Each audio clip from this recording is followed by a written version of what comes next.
لوگ ان کے ہاں آ کے 9 راتیں گزارتے تھے اور وہ اللہ اللہ سکھاتے تھے۔ یہ بڑوں کے ہوتے تھے، جیسے سال کے بعد، یہ بھی آج راز بتا دوں، سال کے بعد بزرگ ہر کونے، ہر کریے، ہر گوشے میں نکل جاتے تھے، لوگوں کو اللہ اللہ سکھاتے تھے۔ ایک جگہ مخصوص ہوتی تھی، مرشد کا آستانہ، سال کے بعد وہیں جمع ہوتے تھے اور ایک دوسرے سے ملتے تھے، میل جول ہوتا تھا۔ اس میل جول کا نام ہے میلہ، ملنا، میل جول۔ اب وہ میلہ بنتے بنتے کہاں نکل گئی، میلے کا نام آتے ہی فوراً سرکس آتی ہے۔ حالانکہ میلہ کیا تھا؟ ملتے تھے، فلاں علاقے کے حالات کیا ہیں، فلاں گاؤں کے، فلاں قریے کے، فلاں شہر کے کیا حالات ہیں، وہاں لوگوں کی دینی حالت، ایمانی حالت کیا ہے، وہاں کیا باطل کفر ہے، وہاں کیا نظام ہے، کیا ایک دوسرے سے ملتے حالات بتاتے تھے، پھر چند دن ساتھ رہتے تھے، ایک دوسرے سے حالات لے کے پھر لوگوں کو اللہ اللہ سکھانے نکل جاتے تھے، پھر سال کے بعد اکٹھے ہوتے تھے۔ اس کا نام تھا میلہ، اس کا نام تھا میلہ۔ اور اس کا نام کیا تھا؟ پہلے کیا بتایا میں نے؟ 9 راتاں۔ 9 راتیں کسی درویش کے پاس آتے تھے، اللہ کا نام بھی سکھاتے تھے، دم بھی کرتے تھے، دعا بھی کرتے تھے، اس کو اللہ اللہ بھی کراتے تھے، بھلا چنگا، صحت مند، تندرست، مسائل کو حل پا کے چلا جاتا تھا۔ یہ تھا 9 راتاں۔ شیخ ابوالحسن نوری رحمت اللہ علیہ، یہ 9 راتوں میں لوگ آتے تھے۔ میں کہنا یہ چاہ رہا تھا، ان کے مزار کے اوپر ایک بہت بڑا قلعہ تھا، انگریز اس کے اوپر سارے چڑھ رہے تھے، اونچا قلعہ تھا۔ میں نے اگلا سفر کرنا تھا، میں قلعے پہ نہ گیا۔ میں نے کہا کس کا ہے؟ اس نے کہا سکندر اعظم کا قلعہ ہے، آج سے کئی ہزار سال پہلے اس نے یہ قلعے بنائے تھے، یہ اس کی کرسیاں تھیں۔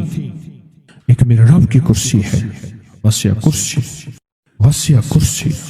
سکندر کے قلعے ہیں، سکندر کہاں کہاں آیا، نہ گورے سکندر نہ رہی قبر دارا، نہ گورے سکندر نہ رہی قبر دارا، مٹے نامیوں کے نشاں کیسے کیسے، زمیں کھا گئی آسماں کیسے کیسے، نہ گل ہیں نہ گنچے نہ بوٹے نہ پتے، ہوئے باغ نظرے خزاں کیسے کیسے، ہر ایک دل پہ ہے داغ ناکامیوں کے، نشاں دے گیا بے نشاں کیسے کیسے۔ اس کی کرسی ہے، کہتے ہیں میں نے آیت الکرسی پڑھی ہے، آیت الکرسی پڑھی تھی، میں دیکھو میری کیا مدد ہوئی، آیت الکرسی پڑھی تھی، دیکھو میری کیا حفاظت ہوئی۔ بس آیت الکرسی پڑھنی تھی، وہ چیز یوں چلی گئی۔ آپ اپنا واقعہ سناتے ہیں۔ وہ آیت الکرسی بنیادی طور پہ میرے رب کی ساری منت اور خوشامد ہے۔ وَهُوَ الْعَلِيُّ الْعَظِيمُ، مولا تیرا علو العظم، عظمتیں اور تیری کبریائیاں میں بیان نہیں کر سکتا۔ یہاں بندہ آ کے نا ایسے حاجز آ کے ہاتھ باندھ جاتا ہے کہ بس میری بس ہو گئی ہے، میں تیری عظمتوں کو بیان نہیں کر سکتا۔ جب ہم بے بس ہو جائیں پھر ایسی طاقتور چیز کو پکاریں جس کے پاس اقتدار بھی ہو، اختیار بھی ہو، طاقتیں قوتیں بھی ہوں اور زوال نہ ہو، سرمدی جاویدانی ہو، ایسی طاقت جس کو زوال نہ ہو، اس کو۔ خواجہ حسن نظامی تھے، حضرت نظام الدین اولیاء رحمت اللہ علیہ کے مزار کے گدی نشین تھے، آج سے تقریباً 70 سال پہلے مزار کے گدی نشین تھے، قلم کار بھی تھے، شاعر بھی تھے، ایک اچھے انسان، بھلے آدمی تھے۔ وہ اپنا واقعہ سناتے ہیں، وہ کہتے ہیں کہ میں سو رہا تھا، میں نے محسوس کیا کہ میرا جسم سے گوشت ختم ہو گیا، کئی سالوں کا مردہ ہوں اور میری ہڈیاں ہیں، صرف ہڈیاں ہیں، اور ان ہڈیوں کے ارد گرد کوئی بندہ ہے آ گیا، ارد گرد بندے آ گئے، بہت سارے افراد آ گئے اور مجھے کوڑے سے مار رہے ہیں، میں چیخ رہا ہوں اور میری آواز کوئی نہیں سن رہا۔ انہوں نے چند بار کوڑے مارے ہی تھے، تھوڑی دیر ہوئی، گونج پیدا ہوئی اور اس گونج کے اندر ایک لہریں تھیں جو آ کے ان کو لگی اور ان کے ہاتھ سے کوڑے گر گئے، پھر لگی وہ خود گر گئے، پھر لگی وہ مٹی ہو گئے، پھر لگی وہ گونج آ رہی ہے، قریب آ رہی ہے اور ان کی مٹی اڑ گئی، اور وہ پھر لگی، وہ صفحہ ہستی سے مٹ گئے، وہ گونج آ کے مجھے لگی، راحت کا ذریعہ بن گئی، جو کوڑوں کی تکلیف تھی وہ ٹھنڈک اور آ کے وہ میرے اوپر چھاؤں بن گئی اور میں اس میں دب گیا، میں اس میں چھپ گیا۔ میں نے پوچھا کیا تھا؟ کہا تیرے حاسد تھے، تیرے دشمن تھے، جادوگر تھے، ظالم تھے، تکلیف دینے والے، تجھے مٹا دینے والے، تیرے ساتھ انتقام لینے والے، تیری خوشیوں کو ختم کرنے والے، تجھے غم کے زہر کا پیالہ پلانے والے،